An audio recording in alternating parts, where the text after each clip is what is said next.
Hello, this is Recovery Diaries in Depth. I'm your host, Gabe Nathan. Thanks so much for joining us. We're very happy to have you here.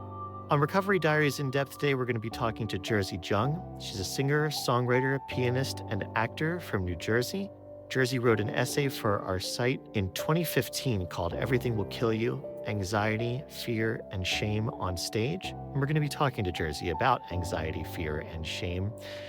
Also about the loss of her father to cancer and how she's coped with that loss and the various challenges that life has thrown her way in the decades since she wrote her essay. Each week, we'll bring you a Recovery Diaries contributor, folks who have shared their mental health journey with us through essay or video format. We want to see where they are on their mental health journey since initially being published on our website. Our goal is to continue supporting our diverse community by having conversations here on our podcast to follow up and see what has shifted, what has changed, and what new things have emerged. We're so happy to have you along for this journey. We want to remind you to follow our show for new and back episodes at recoverydiaries.org. There, like the podcast, you'll find stories of mental health, empowerment, and change. You can also sign up for our mailing list there so you never miss a new podcast episode, essay, or film. And you can find this podcast pretty much anywhere you get your podcasts. We appreciate your comments and feedback about our show. It helps us improve, make changes, and grow. And of course, make sure to like, share, and subscribe.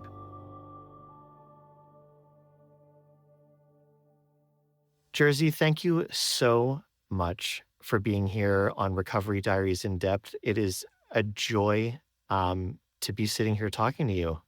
You as well. I'm getting emotional.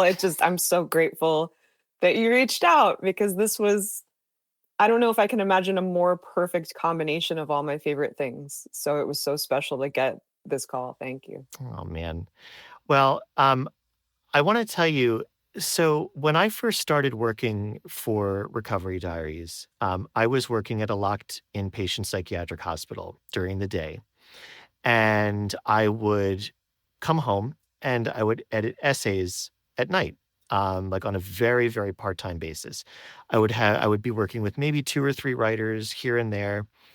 And you were one of the first writers with whom I worked. And the essay that you wrote, which we're going to be talking about a little later and which you're going to be reading aloud a little later, which I'm so excited about. It has such a unique voice. And I think that's a very appropriate thing to say because you have such a unique voice,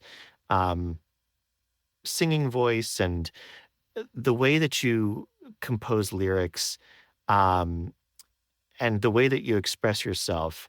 It was just really a joy to work on. I don't think I ever told you that, so I wanted to tell you that now and just embarrass you publicly. Thought that would be a good way to start. Thank you. Thank you so much. It's no embarrassment at all. I once had a friend who caught me not fully receiving a compliment, and she gave me really simple instruction that I've always taken. And she said, all you have to do is say, thank you, I received that. Oh, man, I'm going to pocket that. It's good, right? So thank you, I receive it very much. Yeah, but okay, you're welcome. And I also want to hear what you were going to say before about, like, why is that hard? Oh, yeah. Awesome. Thank you for asking. I love this question. Yeah. I think it's a deservingness thing for a lot of us.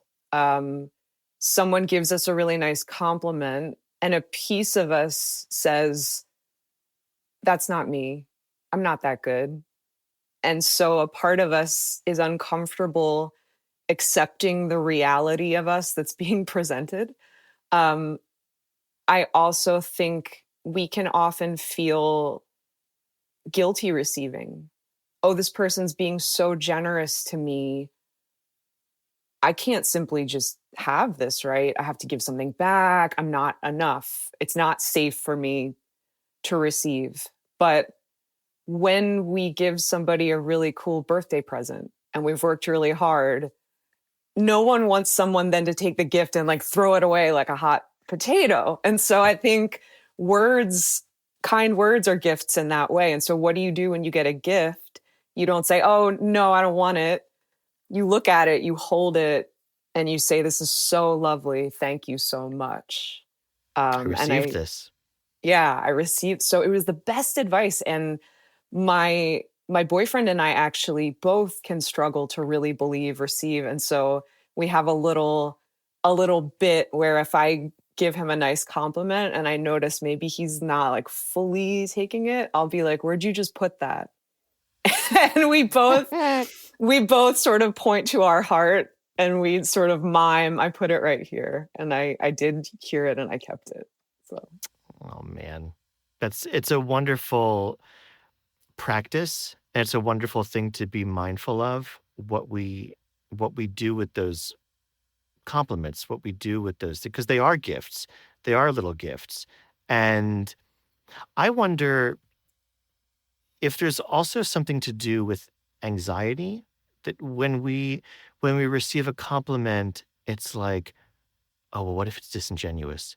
What if they're just soothing my ego? What if they didn't really mean it? What if, because that's, what if is the big anxiety question, right? And everything starts with what if. And I wonder if you have that experience too. I know that's true for me. What if they're bullshitting me? What if they're telling me what I want to hear? So yeah, what do you think? yeah, thank you for asking that. These are such cool questions. Where I am right now, I've gotten myself to the place where I just say, well, why would they go to all that trouble of making something up? That's a lot of work to bullshit me Yeah. like that. Yeah. Yeah, like why would they? That's a lot of trouble. Why would they do that? And that's taken time because of course the what if voice wants to just put us in the worst possible light, wants to tell the worst story, wants to keep us in this familiar place of, the world is bad and I am less than. So I guess maybe I started using my powers as a writer to challenge these stories. And I was like, this story sucks. I feel bad when I tell this one. Like, what's another? Because I don't know. I really don't know. Like, maybe they don't mean it, but I'll never know that. So I'm like, if I'll just never really know, why don't I pick the story that's the fun one? So, Yeah, and you have the power to do that. And that's a lovely thing to recognize, right? Because mental illness wants to take our power away, and it wants to shove us out of the driver's seat and say, "Ah, fuck you, I'm driving." yeah. But really, we can say, "Oh, no, no, no, no, no, no, no. I can drive this car, and I can make a choice to go down this road. I don't have to go down negativity alley. Mhm. I can go down not positivity highway, but Yes. maybe I like like it. reality-based lane, you know? And I think so much of my struggle with mental illness is reality testing Mm. and asking myself questions like, well, would someone go through all that effort to bullshit you? Is it possible that they're actually being genuine? Are you maybe overthinking this? Are you maybe telling yourself a story that you've told so many times that you believe it, Mm. but it may not be true? And I wonder, what is your experience with, do you have to reality test yourself? I'm like laughing right now because it's so much. It's so much. And I love, before I answer that, I just want to spotlight how much I enjoyed what you said. Maybe you said something, I've told myself the same story so many times that I believe it. And that's stuck. Yeah. I thought that was so powerful and smart that you said that. So I wanted to just give a thumbs up to that because that's a lot of it sometimes is this was never true. But I told myself this, I got the wrong idea, and then it cemented. Um, I have to reality test all the time. This morning, um, the negative tape started playing of who are you to be a guest on a podcast? You're not going to do it right. I was just going to ask if are you doing it right now? Because I am. Yes, I did it all morning because, and I started to get a little sassy with it. I do a mixture of like sass and love when I go to that place. And so, first of all, that voice started going before this interview that was just like, who are you to do this? You don't have anything good to say. And I have this thing where when I feel that, I'm like, what you doing? To that voice. I'm like, what you doing? Hey, girl. Yeah. And then the voice is like, well, I don't know. I'm just kind of like shoving all things that are good down the toilet bowl. And I'm like, oh, I see. How's that going for you? Do you like that? How'd that go the last time? Like, Yeah. and I'll also ask the question because I have to give compassion when that happens. Cause I used to try to just be like, shut up, stop it. Right. That didn't work. There was still this sensitive part of me that was crying for something different. So, I give love. I have a couple phrases I'll use a lot. One is what you doing. Number two is I'll say to myself, I love you. You care so much. Yeah. Right. Yeah. Because a lot of anxiety is I just care so much. I want this to go well so badly. And I'm terrified that I'm not going to perform, that I'm not going to show up, that I'm going to let people down, all of it. So my reality testing a lot is just really like sass mixed with love. Like, oh, I see you're trying to like, you know, trying to put it all down the toilet bowl again, aren't you? Like, that's cute. Nice work if you can get it. Yeah. Yeah. And then I'll also say to myself, okay, I hear you. Do you want to stay here? That's one of my favorite questions to ask to myself. All right, I'm not going to shame you, but like, do you want to stay here? And always the answer I feel from inside is definitely not. Most definitely not. Okay. So first thing that I want to say is I hope that you will consider writing a song called Sass and Love about that kind of inner monologue and that work that you're doing inside to talk to that voice. The other thing is you sound like someone who's been in therapy for a very long time. Is that true? That is true. It is? Okay. Well, can you talk a little bit about that? Of course. And actually, yeah, I guess that's right. So I resisted therapy for a long time. The first time I ever went was in college. And it was because Same. Yeah, it was. And what's interesting is you and I, we're the same generation, and that was not as much of a thing, I think, as it is now. And so it was a little more mysterious. It wasn't like everyone you knew was going.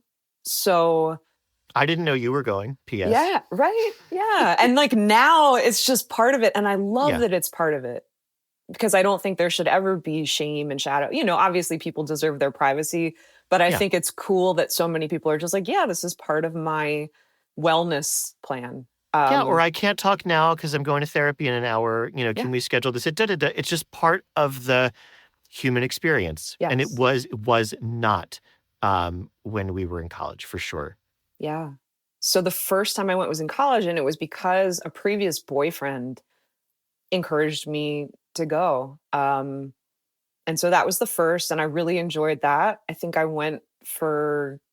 started going maybe junior year, and I went the entire time through college, then sort of took a break. But when my dad got sick, just the same week that we found out that he had cancer, I just knew. And I made that call, and I was like, I need to go back. I definitely need to go back. And so that was, I guess, 2014 or 2015. And then I'm sort of on a break, but I've done some form of whether talk therapy, Reiki, energy healing, coaching. So yeah, pretty much since 2015, I've made having someone to talk to a part of my life. Yeah. And I want to say one thing about the college mental health experience. I don't know if you, for your appointments, if you went through the front door or the back door, but I will never forget when I finally worked up the nerve to go and make my first appointment. I went in through the main entrance of the health center, and if you remember, you go into the health center. Well, it's not the same anymore, obviously, but to the left was like the medical stuff, and to the right were the counselor's office. And there was a desk there and a receptionist, and I said what I was there for, and I made the appointment and everything, and I was about to leave, and she said, "Oh, excuse me, by the way, next time when you come back for your appointment, please feel free to use the rear entrance because there's a lot of hedges and people won't be able to see you come in." And I was like, "Oh, okay, okay." And I left, right? And I didn't realize until much later how fucked up that was, that they were basically at the counseling center, they were basically telling you, here's the sneaky way to get in so no one knows that you're going to therapy, which, like, why shouldn't anybody know that we're going to therapy? But again, this was the late 90s into the early aughts, and it was a very different scene. I can't imagine them saying that to college students going to the counseling center now. Um, and it just strikes me as a stark reminder of where we were and how far we've come, I think. Yeah, so fascinating. I think the internet has helped a lot. You just see so much all over, and I love that too. I just love that it's becoming more and more normal. Okay, so I really want to talk about it. When you say the internet, do you mean social media? Yeah, yeah, sorry. Okay, good. So I'm really excited that you want to talk. You can like hear my voice all perked up now. Um, in my experience as a mental health and suicide awareness advocate, I hear people pull down their pants and take a dump on social media all the time Hmm. about and talking about how deleterious it is and how awful it is and how it's bad for teens and how it's bad for this and that and how it's increasing depression and it's increasing eating disorders and comparison, um body image stuff, and it's horrible, and people are being exposed to all kinds of awful stuff. And I'm not saying that none of that is true, but there's an "and" to that, and it's that people who are struggling can find allies on social media in places all over the world. They can find people living with the same mental health challenges that they're living with all over the world. Um, People can find families when their own families don't want anything to do with them because they're LGBTQIA plus, or for whatever the reason is. Find information about things that they're scared to ask their parents or whomever. And I just feel that we miss so much when we make these like reductive uh, statements about social media, or we just like vilify it. And I would love to hear that's my take on it, but I want to hear from you what your experience has been, because we have grown up with this, in the same way. Um, so yeah, what's your experience been? I think I can definitely see where it can be negative, where it can be harmful. And it's tough. I don't know what to say about how we keep people from the damaging parts. Um, because I definitely feel those do exist, but I do feel there's so much good. Um, it has been so wonderful for me to just have a space where I can write about these things and then have other people see them. And I've developed some really amazing community because of social media. On my private Facebook page, I gave myself a challenge to share something of value every day for 365 days minimum. And I'm on day 234 today, I think. And and that's just been really, really good for my mental health. Now I keep that really private. That's just my personal Facebook page. So anybody that I don't know doesn't get to come in. And so I think as a really sensitive person, I would probably have a lot of trouble if my socials weren't kind of kept behind my own safe gate. Hmm. Um, So I don't know that it's possible to vilify all of social media, because there's the kind that helps and there's the kind that can cause harm. Yeah. So maybe it's not about saying social media is the problem, but saying we just really always need to take care to do whatever we can to keep it healthy, keep it positive. What did you share today? I'm just curious. Oh, I Will haven't you? yet. Are you okay to share that? Yeah, I haven't shared, or actually, no, I usually post at night.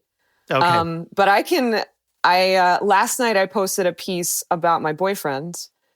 Do you want me to read it? Yeah. Yeah, okay. So, and some days I'll post a piece of writing, other days I'll post a video. But yesterday, my boyfriend has just really been lovely this week, because I've had a lot of stuff like this where I have to get on a call, I have to be ready. And he's had an easier, not fully easy week, but he's had less things like this to do. And so, hmm so I wrote this piece that I'll read right now about just the way he supported me. And I wanted to sort of riff on it and share it yesterday. So yesterday was day 234. And I wrote, this morning I had a big Zoom meeting to prepare for, one where I had to show up and lead. I was rushing around the house with half wet hair, gulping down Earl Grey tea. I had exactly enough time to finish blow drying, finish my cup of tea, and sit down. Walter came over to me, gave me a hug, and said, "Let me feed you." He made brunch while I blow dried. What a man. Here's what not to do when someone, out of the kindness of their beautiful, pure heart, says, "Let me feed you." Don't feel guilty. It sours the sweetness that's being offered. Don't wonder if this could be real. It is real, and it is happening. Don't jump out of the present moment, even if it's uncomfortable. For many of us, receiving feels uncomfortable or unsafe. We feel like things are too good somehow, like the other shoe will drop if we accept an amazing gift, like we'll be punished for letting our guard down. Don't apologize 1 million times, say, "Oh, you don't have to do that," or rush to promise you'll pay that person back. All of that is tossing the gift away like a hot potato. Hold a gift first. Treasure the shit out of it. It's not a hot potato. It's a warm one, meant to be held for a long time, meant to be turned over and over in your hands, every bit of it felt and believed in. Tomorrow, our neighbor is making us dinner. She's been offering to do this for over a month. This week, we finally accepted. We're going to let her feed us. I know it's going to be lovely. Grateful to this man for feeding me today. It was so kind and so pure that I almost didn't accept it. At first, I hesitated. I'm pretty sure I said, "Oh, that's okay. It can probably wait. I'm not that hungry." He said, "Yes, you are." And I was. If someone looks at you with love in their eyes or a genuine desire to give and says, "Let me feed you," let them. Feel all of the complicated feelings that arise from letting yourself be cared for, from seeing yourself as worthy and deserving, from letting things feel beautiful for as long as you can, and receive with every cell in your body, with your whole mind and your whole heart. I know it's scary. I know our minds want to jump right to, what if this gets taken away? That's an understandable fear, but we can do it. We can move through it and learn another way. Let yourself be fed. And once you're full, like you've never been full before, you can feed others in the same pure and beautiful way. You deserve it. We all do. See you tomorrow. Oh man. And treasure the shit out of it. It's a warm potato. Oh, Jerzy, thank you, and Walter, thank you. Thank you. Thank you for feeding this super cool human being. Um, but what I heard over and over again in what you were reading, and this is not me trying to be slick and do a great segue, but I heard anxiety, shame, and fear. What if this thing gets taken away from me? I feel guilty about the it's all there. Everything that was in the title of your essay from 2014. It's 10 years. And those things are still percolating and they're still bubbling in your brain. And that's the thing about mental health. We're never cured. There's no like recovery is it's a road that we're on. We don't get out of the car and like, oh, we're here. Um, all of that stuff's in there all the time. So if you're okay with reading again after Yeah. reading that, Yeah. I would love you to go into your essay. It is called Everything Will Kill You: Anxiety, Fear, and Shame on Stage. Um, and yeah, let's just hear it. I'm so excited. Cool. I'm laughing right now because I just had the following thought. I'm so nervous about writing this piece on anxiety. Okay, stop, rewind. Let's think about this for a second. Still the body, quiet the mind. Breathe in for 4 counts. Breathe out for 8. Ask yourself, does this reaction truly fit the situation? If not, remember to be kind to yourself. Remember that shame is never helpful. Remember. Now, reframe the thought in your mind. Whatever you're worried about may be a challenge, but you can handle it. List the reasons why. Focus on facts and proof. Think of all the challenges you've successfully handled before. And finally, whenever possible, lovingly laugh at yourself. This is not the end of the world. It's okay to take yourself less seriously. Plus, it's very likely that someday this struggle will be so far behind in your rear view that it will be just as hilarious as the time that you, adorably weird and desperate 5-year-old that you were, made now what is famously known as the dinosaur plan. My name is Jerzy Jung. I'm a singer, songwriter, and piano player who also loves acting, dancing, and music production. I've won awards for my writing and have also been too intimidated to return calls from interested people in the music industry. You can watch me on Netflix right now in a performance for a production company that took me 3 years to work up the courage to join. I want to be a professional artist more than I've ever wanted anything else in my life, but for most of my life, I've been terrified to truly try to attain this goal. In other words, I just might be normal. Anxiety runs in my family. I went through a period where I tried to really unpack this, to figure out why. These days, I'm at a place where I just accept that this is our particular challenge to deal with. Somehow, that acceptance of my history helps me to focus on what I can control, the present, and how I behave now. I was raised by 2 incredibly loving and attentive parents. Anytime my sisters or I came to them crying, they would stop, listen, and reassure us. I remember my mom explaining concepts like death and sex and periods to us so that they wouldn't seem scary. My dad would have funny little philosophical talks with us, reminding us that it was okay to be ourselves despite what others around us were doing. We all had our share of personal quirks and challenges, but we also shared plenty of love, traditions, and time to express our goofy creativity. My problem was just that from a young age, I felt like my anxious feelings and fears were shameful, and I should hide them whenever I could. I had myself convinced that it's okay to be yourself applied to everyone but me. I thought if people really got to know me, they'd realize how weird I was. I didn't know any other kids at school who worried about their ceiling fan turning into a monster overnight or their house burning down while they were asleep inside. I would get angry at myself for being weak or not normal, and thus began a cycle that lasted for many years. Anxiety would lead to shame. Shame would lead to anger at myself. Anger would lead to silence because I badly wanted to beat back the feelings on my own without help from anyone. I was supposed to have it all together.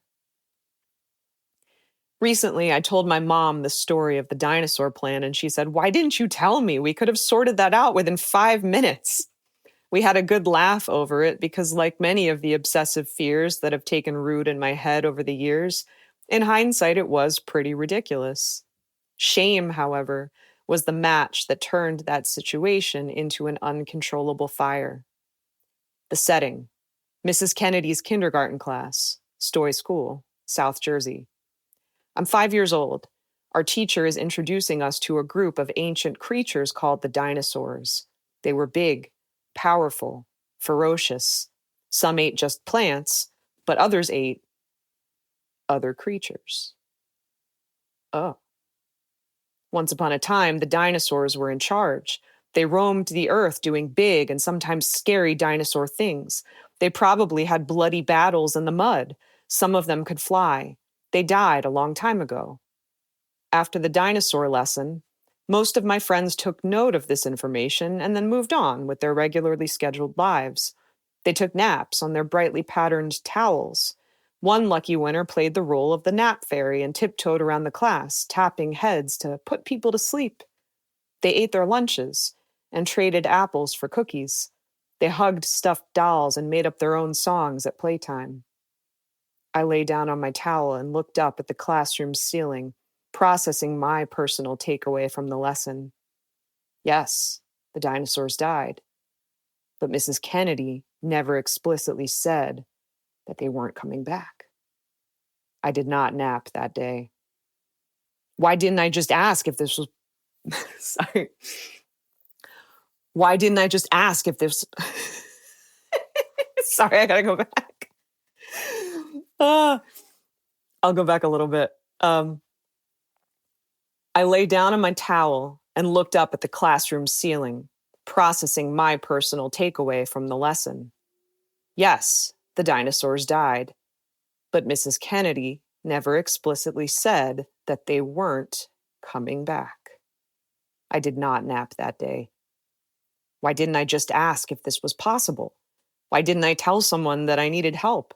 I guess that even at 5, I knew that what I was feeling had a different vibe to it. Once I started thinking about the dinosaurs and the uncertainty of their return, I couldn't stop the thoughts from coming. We learned about what to do if you got lost at the park or at the mall, find a police officer or a kind adult. We watched movies about fire narrated by cartoon animals and made escape plans with our parents. But no one up to that point had ever covered dinosaurs with us. Was the dinosaur plan like the fire plan? Maybe, except no, they would all be outside of the house. It was enough to break a kid's spirit and inspire lunchtime cookie hoarding in case this was, in fact, the day the dinosaurs came back. This was also one more thought to support my strengthening belief that the world just wasn't safe. My anxiety was born of a long-held view that the world was dangerous, containing situations and people I wasn't capable of handling. I especially struggled with things that were uncomfortable or unknown. I worried that people I loved would get hurt or sick, and then they would die. Some of these fears did have a basis in reality. When I was young, I lost both of my grandparents to cancer within a few years of one another, and my dad nearly died in a horrible car accident. To be upset by these events was natural. The difficulty for me was that instead of coping and gradually moving on, I got caught in an endless feedback loop of worry and obsession, as usual, keeping as much of it to myself as I could. My attempts to disguise my fears were not always effective. I went through about a year of intense separation anxiety where I was so scared to be apart from my parents and the safety of my house that I often couldn't make it through a school day. Sleepovers or birthday parties? Forget it. More often than not, I would wind up crying and calling my mom or dad to come pick me up early. I would begin each event in an excited, hopeful mood, but fear and panic would soon wash over me, and I could only be calmed by sliding into the back seat of the family car. I felt embarrassed, but the compulsion to escape back to what I was familiar with always won out. I ate my feelings too. Food was a comforting hobby, pleasurable and distracting. I also hid myself in books. I melted into other people's stories and lives, successfully shutting off the inner workings of my own mind. This wasn't all bad. I became a strong reader and writer. My third grade class threw me a party for reading 100 books in a year. They went so far as to send me out of the room on a fake errand so that they could set things up. Even now, I'm touched by this adorable treachery. My friend's father made homemade desserts. I was so proud to be recognized and accepted for doing something I loved so much. So I went through about 2 decades of life as a high-functioning, anxiety-ridden person. Maybe this sounds familiar to you. I got through high school and college. I got a job. Things were basically okay. However, major life changes like graduations, moves, or breakups tended to wreck me. Facing the unknown still caused major distress. My parents knew my patterns and would often ask, was I eating right? Was I spending enough time with my friends? Was I making sure to go to my therapy appointments? For the most part, I did these things and, in between tough times, managed to accomplish a lot. I combined my love of poetry and music and slowly became a songwriter, eventually proudly releasing independent music. I ventured out to perform at open mics and piano bars. I made great friends. I smiled a lot. I tried my best to be sweet and polite and positive. I didn't always feel sweet or polite or positive. I started to realize that even though I did have a real desire to be kind and connect through music with people in a happy, buoyant way, I also had just as big of a wish to write songs that explored all of the ugly, raging, terrified feelings I still fought with from time to time. You know, the kinds of songs that make people at the restaurant you're playing in stop dead in their tracks, come right over to you and ask, would you mind playing something more upbeat? This has actually happened to me many times. I feared what would happen if I came clean. I thought that writing the songs I really wanted to write might isolate me from others. I pictured playing shows to crowds who would smile at me kindly, yet sadly, and then go home thinking that my set was a huge downer. That scared, negative part of me asked, who wants to listen to pop songs about eating disorders, depression, and anxiety? It turns out, a lot of people do. I wrote a song about my fear of graduating college, about losing the safety of my small school community as I walked out into the real world. I wrote about trying to distract myself from anxiety and depression by obsessing over the size of my body. I wrote a song that personified addiction and discussed how seductive checking out of real life can be. I started talking on stage about why I decided to write these songs, and I got the best responses I had ever received.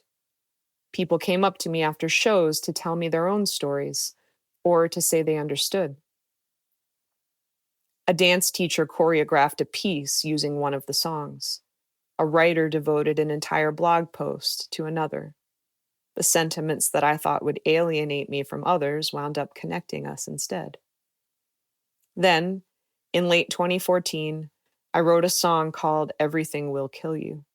The song was inspired by all the times that I've fearfully prepared myself for tragedies that have actually never happened. Every time I played it live, I would preface it with the dinosaur story. One night during a songwriting circle, my friend and fellow songwriter Mike Clifford dubbed that terrified preparation a dinosaur plan. I held on to that title because it helped me to laugh at myself. In the spring of 2016, I was chosen as one of 15 singer-songwriters to be part of the pilot episode of a TV show called The Song. Each participant was invited to play an original song during filming. I offered up one of my more positive songs. The one they wanted was Everything Will Kill You. Once again, I had doubted that my most personal music had a place in the world, but once again, people let me know that it did. I have never been more pleased to be proven wrong. For years, My shame kept me stuck and imprisoned and caused me to deny myself the love and connection that could have helped me. I got lucky, though. I took a chance, started pulling the curtain back on all that I was feeling, and got more acceptance than I ever thought was possible. I still struggle with anxiety and with a tendency to isolate myself when I'm going through a hard time. But my new identity as a songwriter is a constant reminder that I have another choice. Music is my bridge to other people, other perspectives, and a much truer vision of who I am. Strong, loved, no dinosaurs in sight. Thank you so much for reading that. And thank you so Thank much for you. writing that. Um, what was it like to revisit that again after so long? What's coming up for you? Yeah. Well, first of all, thank you so much for your editing help on that You're because, welcome. I'll just say you're welcome. yes, Received. yeah. Good. Thank you for receiving because you really did help take that to the next level. As I was reading, I remember the little places where you just refined, you know, what I had written, and I appreciate your assists in that. So, Thank you. yeah, congratulations to us both. Yeah, man. um, and it's funny. So I, it was moving reading that out loud. Um, yeah, it was moving reading that out loud because I'll be really honest with you and say that I've not put in as much into my music as I want to be. And that kind of happened right after my dad died in 2017, and I've I've been on an interesting ride as far as music and its place in my life and how much I believe in it. And so it was very tears were close to coming when I sort of read about how much I love music and it connects me to people because yeah, it's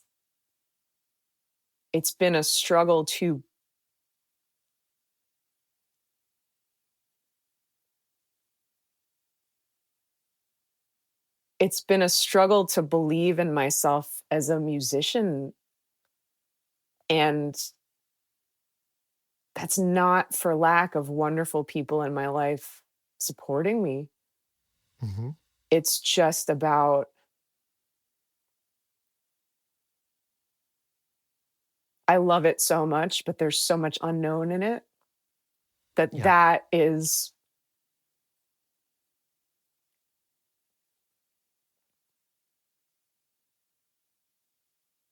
there's nothing else in my life I think that I love so much, but pushes me so much when it comes to fear and anxiety because music just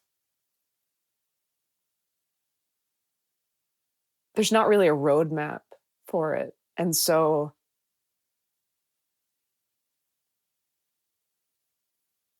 after my dad died,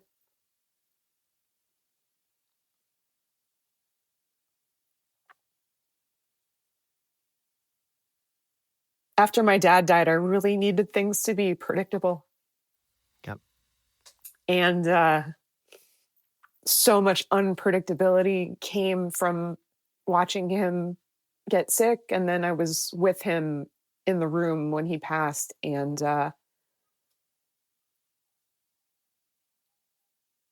there was just a period where I couldn't handle anything that wasn't super predictable. So I got an office job and I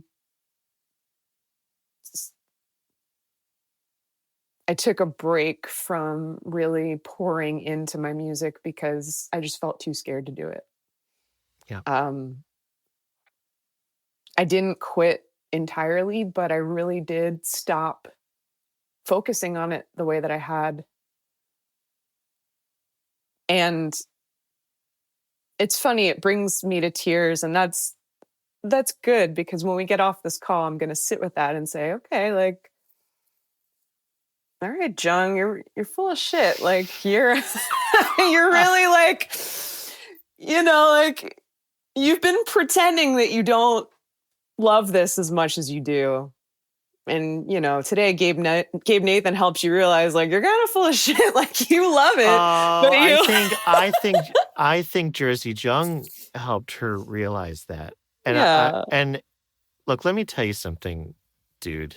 Okay. I, a couple things. Like, the first thing is, I'm so very, very grateful to you for showing up here as your authentic self and not feeling like, oh, this is a thing and I have to perform and I gotta have it all together and I've gotta just like I've gotta say all the right things. You're here. You're really here in this. I mean, we're 3,000 miles apart from each other, but you're really here in this room, in this space, in this time. Um, and that's a really big deal.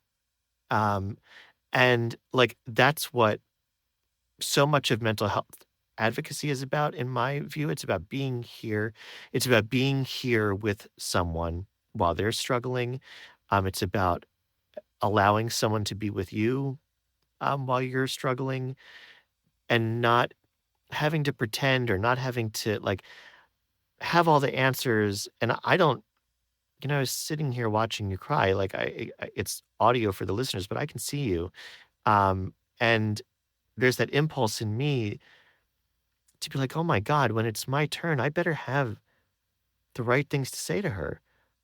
And I don't. Um, because your truth about your relationship with music and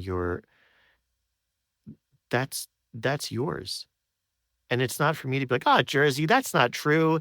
You got da da da da da, and you had this and this, and I just saw a video of you a couple days ago rocking out at the piano, and da, da.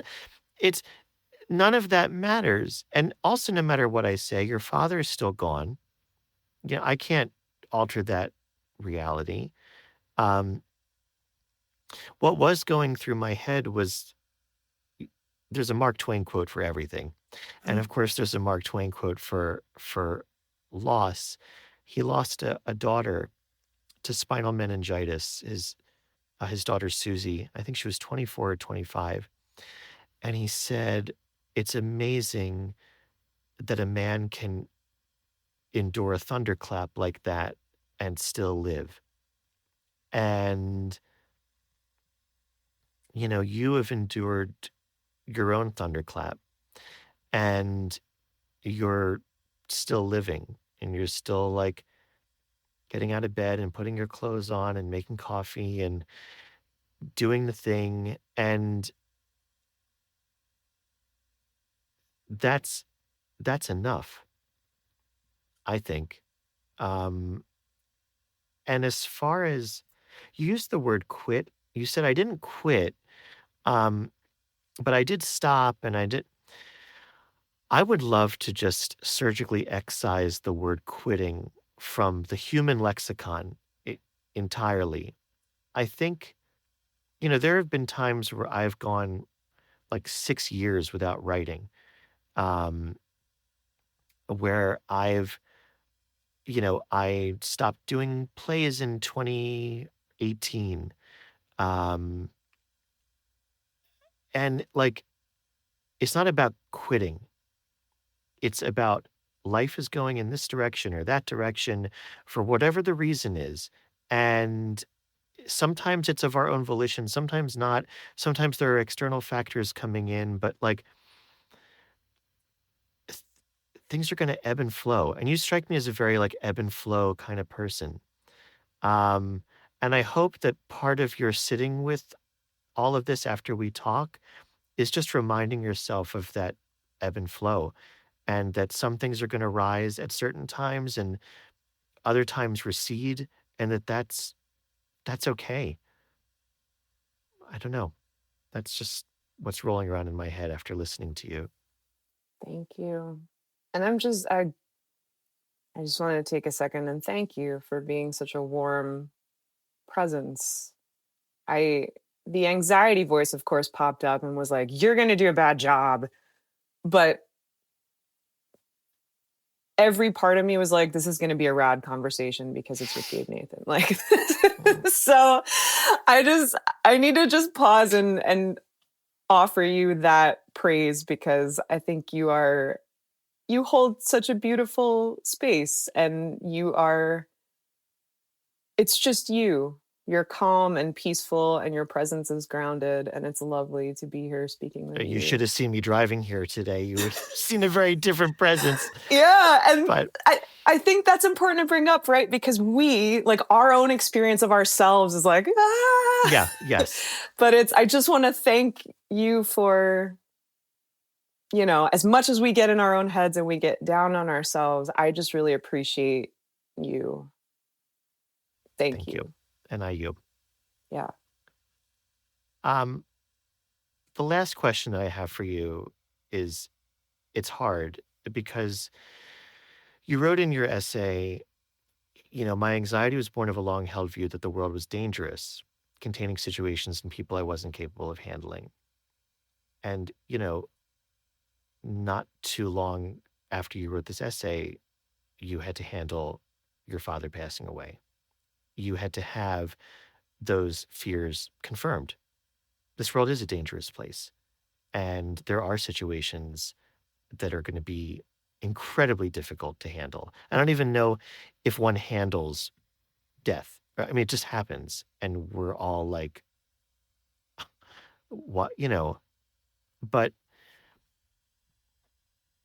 I guess my question really is, I don't even know if it's a question, but it's more of about, you've experienced so much since you wrote this essay. And I just want to hear a little bit from you about reconciling what anxiety tells you the world is like and the fear that you won't be able to handle it, juxtaposed with what the world actually is like and what your experience of going through those things has been like. Thank you for asking that. And what's funny, what I didn't confess in that piece, but which is true, is that one of my greatest fears my entire life was that my dad would die. I didn't have the same fear about my mom because in our family, a lot of the men died too young. Mm-hmm. And I knew that. And so there were just stories about, Pop died before you were born, just couple men in my family line died early. And I knew that. And I think from a young age, I just had that fear of, like an obsessive fear, my dad's going to die. And yeah, so that was definitely, it was the greatest fear realized. And it's funny when you're thrust into it, you just don't have a choice. It just is. And so writing Everything Will Kill You was a reminder. It's not like hard things are not going to happen. They super are, but it almost isn't any use worrying because when that happened, that was so, how do I want to put it? I just realized how much time I had wasted worrying about the future. It didn't do anything for me. And worrying about what if my dad dies, I will say this to anyone listening who's wondering, that didn't make it any easier when he got sick. So the years I spent obsessing, my dad's going to die, my dad's going to die, it still felt like shit when he got sick and he died. And so that was a lesson for me that I tried to share with anybody that ever wanted to talk about it, because I figured, if this had to happen to our family, I'll take whatever I can from it to help somebody else. And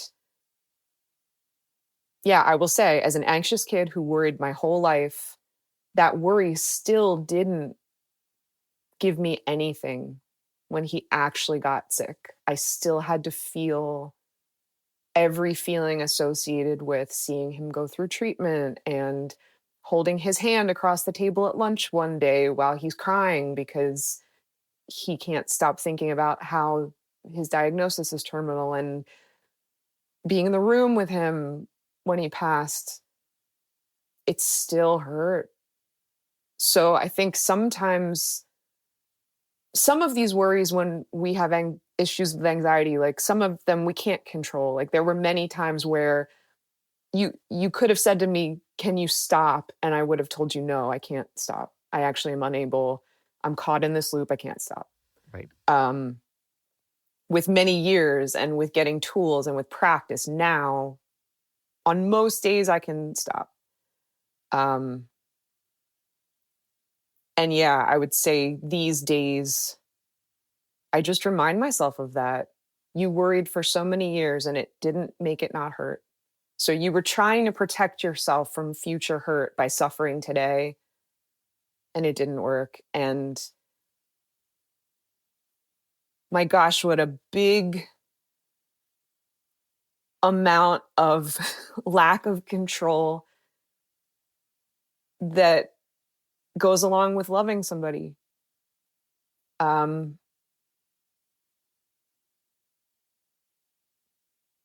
But it really did teach me that in a lot of ways there was nothing I could do. But I try to say that in a way that is encouraging, because I hate it when people just sort of like are all flippant and they're like, "You can't control anything." Mm-hmm. And I'm like, that's not cute. That doesn't help, you know? It doesn't. I hate, as a person with anxiety, I hate when people are just like, "You can't control anything. You can't control people." I'm like, get out of here. Right. And thank you for the news flash. I fucking know that. Right. Like, what do you think you're helping? You're not helping. But there's a big difference between you can't control people and like, yeah, you can't control people. Right. And so just knowing that, as horrific as it seems, like that's a piece of what we sign up for when we love. Because a lot of my anxiety has been around, what if I lose things and people that I love? Mm-hmm. It just helped me to know, like, yes, this is part of the package. Right.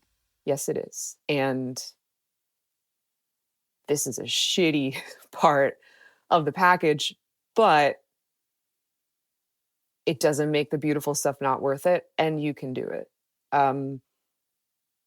For all the books I've ever read, my favorite is still Feel the Fear and Do It Anyway. It's my favorite. It's, it's a classic, and I feel like it never goes out of style, because at the heart of that book, and excuse me one second, I have it right on my shelf, so I want to name the author, even though I know that she's passed. But just to give her the credit she deserves, Susan Jeffers, PhD, wrote Feel the Fear and Do It Anyway. And her whole thing is just keep on working on cultivating within yourself that if the thing I'm fearing happens, I will get through it. I can handle it. Yeah. And that's helped me immensely. And as much as I would change it in a second if I could bring my dad back, because I've moved through the phase of accepting that this was part of his story and our family's story for him to pass when he did, I just say, okay, like what can I learn from this? What can I share with other people? How can I take what happened and just turn it into help for anybody that can be helped? And that was it. It was like, we had to give him permission to go. That was part of it. So we're standing around his bed. We got to bring him home. He got to die at home, and giving him permission to go. And just every step of that, oh, this is the worst fear I used to obsess over when I was 8, realized like, this sucks. And I'm doing it. Yeah. and I don't want to be doing it, but I'm doing it and I'm moving through it. And so that's it. So when we're anxiously fearing this might happen, just saying, I don't want that to happen. It's kind of a waste of my time to dwell. But if the worst were to happen, I have evidence that I can get through it. Yeah, which you didn't have around the time of writing this essay for a lot of things. And I feel like that's a huge part of what's changed for you. That thunderclap has come and you're still standing. And what you were saying also reminds me a lot of what my mother used to say to me, when I was learning about death as a kid and talking to her about how scared I was about her dying and about me dying and all of that. And she said, Gabriel, if you spend your entire life worried about that, you're not going to enjoy life. And it's going to take so much from you. And I just ignored what she said. And I've just worried about it all the time. Yeah, it's hard. It's so easier said than done. Yeah, it is. yeah. It is. But it's a process. It's a whole lifelong process of feeling that fear and that scared and letting yourself feel it and putting it aside for a bit. And so, I'm going to revisit that again later. And I know it's going to come back later, but I can't live with it in the forefront. Or it'll just be too much. It'll just overpower everything. So,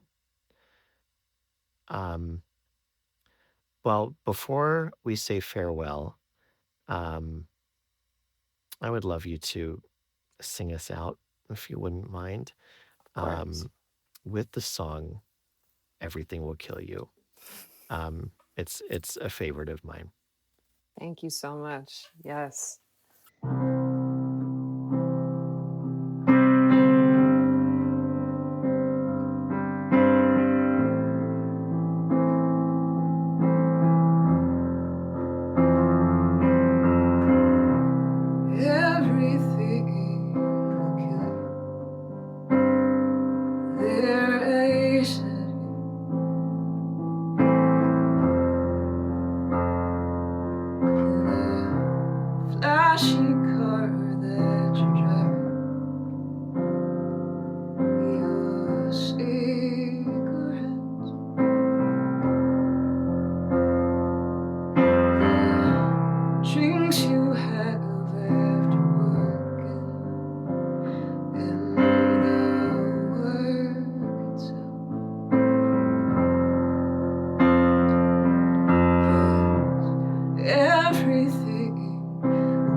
Might as well go down together, 'cause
forget it.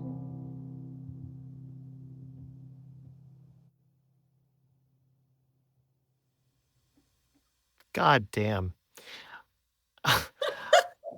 I always told people sometimes I want to be a DJ, and that after a really amazing song plays, just hit the mic and go, fuck. But then my career would be very short. That's so wonderful, Jerzy. Thank you for performing that for us and for being here today. Where can people find you and your music? Oh, thank you so much. This has just been. I'm a writer. There's not words for how special this was. So thank you so much. You're welcome. People can find me on Instagram. My handle is Jerzy Jung. You can find my music on Bandcamp, and I'm working to get it out on streaming platforms as well. So I would say those are the best places. Awesome.